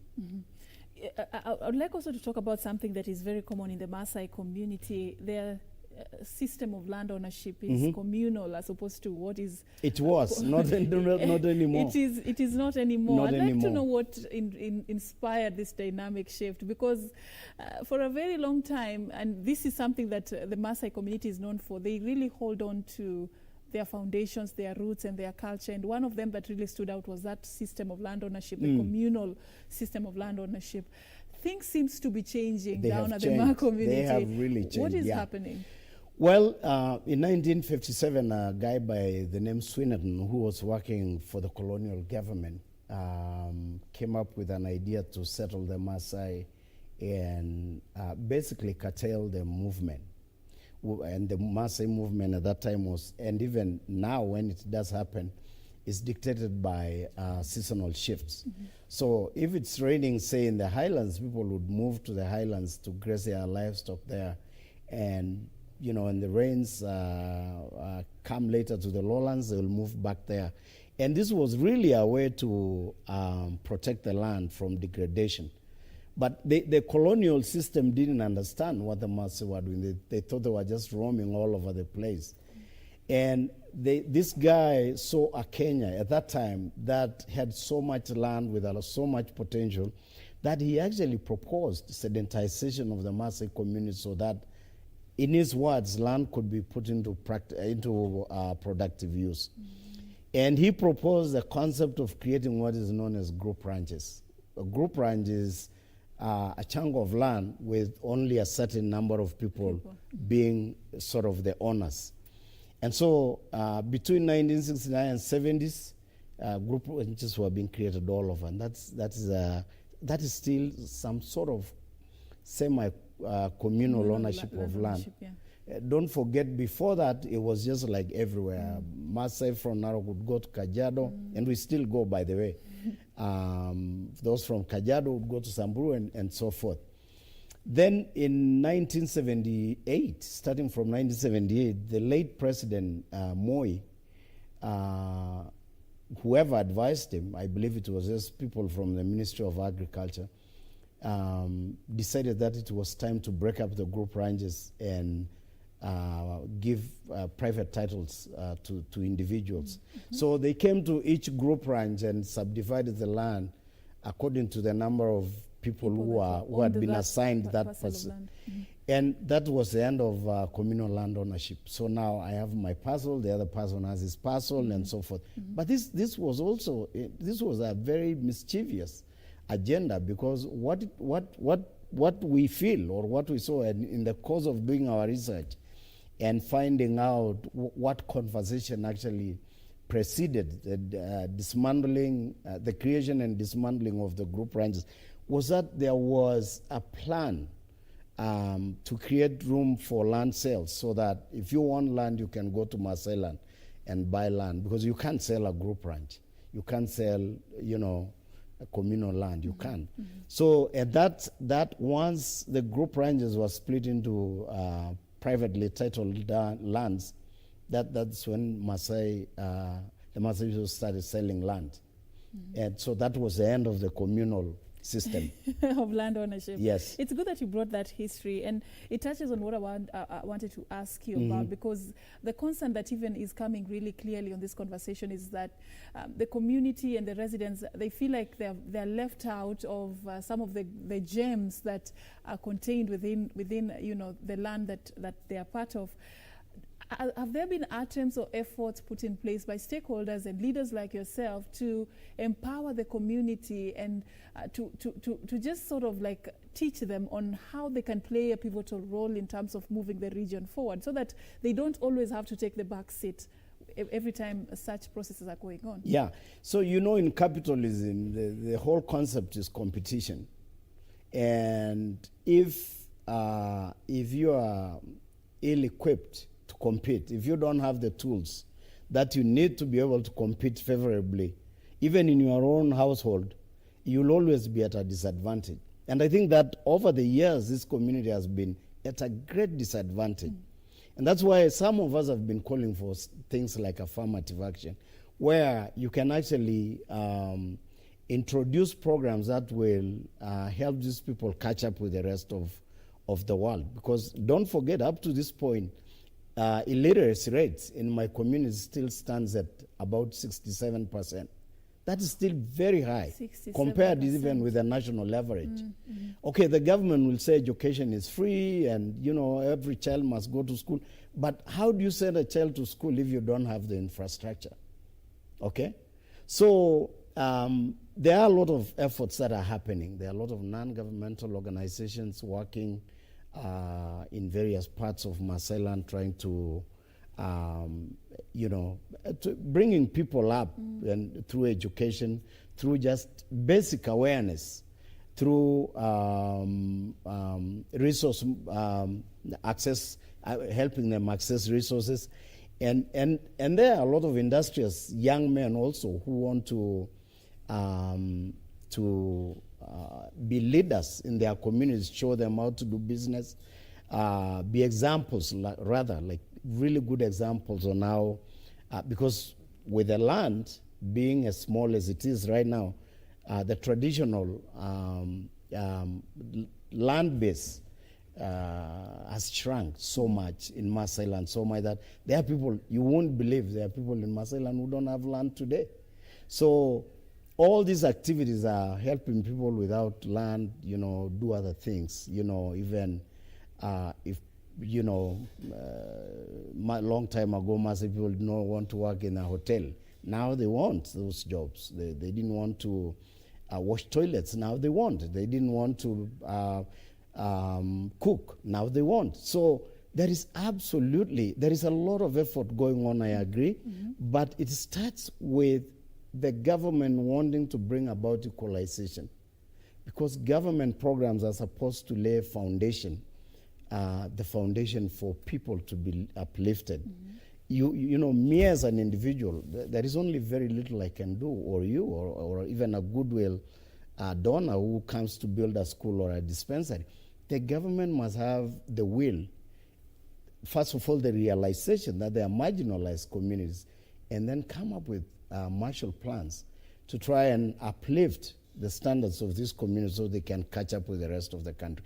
As long as that gap continues to exist, I don't know. So I don't know. All right. So we go back to what you're talking about, and I just want to understand if this controversy over the management plan continues, what's the worst that can happen? Well, number one, I just surely hope, and I'm appealing directly to Balala to abandon that idea because it's not good for conservation. In the event that he goes forward to do that, I think that the Maasai people are going to have to meet and discuss what to do next, because it's very clear, it's written in stone. They will not accept programs that will be imposed on them. We will not allow that. And Balala himself must realize that for this wildlife to have existed and to have flourished in Maasai land to the degree it has up to this day, as stewards of this wildlife that the whole world is enjoying, we cannot just be brushed off. Somebody cannot just create a program in Nairobi and bring it and drop it in our midst and say, you know, it's going to be like this. We're going to have to meet and decide on what the next course of action is going to be. But I think we are, I wouldn't talk about our strategies, the various strategies we are developing. But I think that people in Mara will let you know that they will not support that thing. It doesn't matter who brings it, we will not support. And if we will not support, it puts conservation in jeopardy. But I don't know. You started by saying you are not opposed to the plan. You just No, had we are reservations opposed. about Absolutely. sections of the plan. Absolutely. We are, but if they gazette this thing as it is, how do we support something we don't know? So what? So we are telling him, bring this document to us. Okay. Let us dialogue. If you gazette it as it is, we will not support it. All right, because I was about to ask you what would be a win-win formula here. What would be yes? As a way forward. What would be a wrap up. win-win formula is for a process, a dialogue process to be initiated. We want to meet with Balala and his ministry to look at this document, discuss about it, amend whatever we feel needs to be amended. Because again, I have invoked our rights as guaranteed in the Constitution. Why would they be violating our rights? And that's the first step we need to address. Why would you publish something that has not been subjected to community conversation or participation? So we want him to come down to the community, not in Nairobi, come down to the community, let's discuss about it, let's look at the content of the document. If it favors the community, it must favor the community. If it does favor the community and conservation and tourism, then we don't have a problem with it. If it does not favor the community, we will invoke our constitutional rights and reject it. Well said, and thank you so much. Thank you for very creating much. time for us. I know this conversation, of course, it's going to take different angles going forward, but we all hope for the best at the end of the tunnel.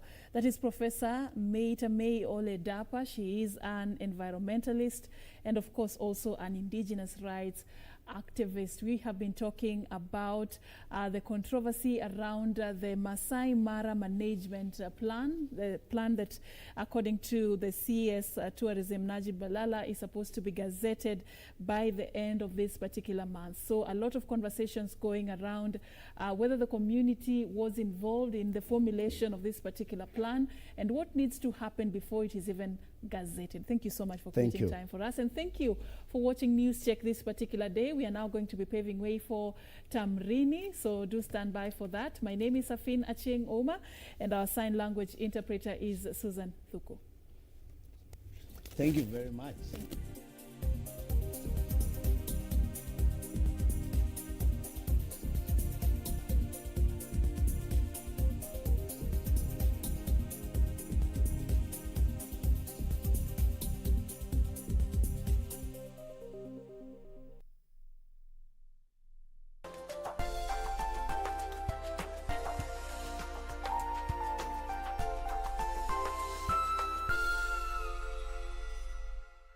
John loves football on GoTV, so he traded being a best man for being a best fan. Miriam stood her date up just for this matchup.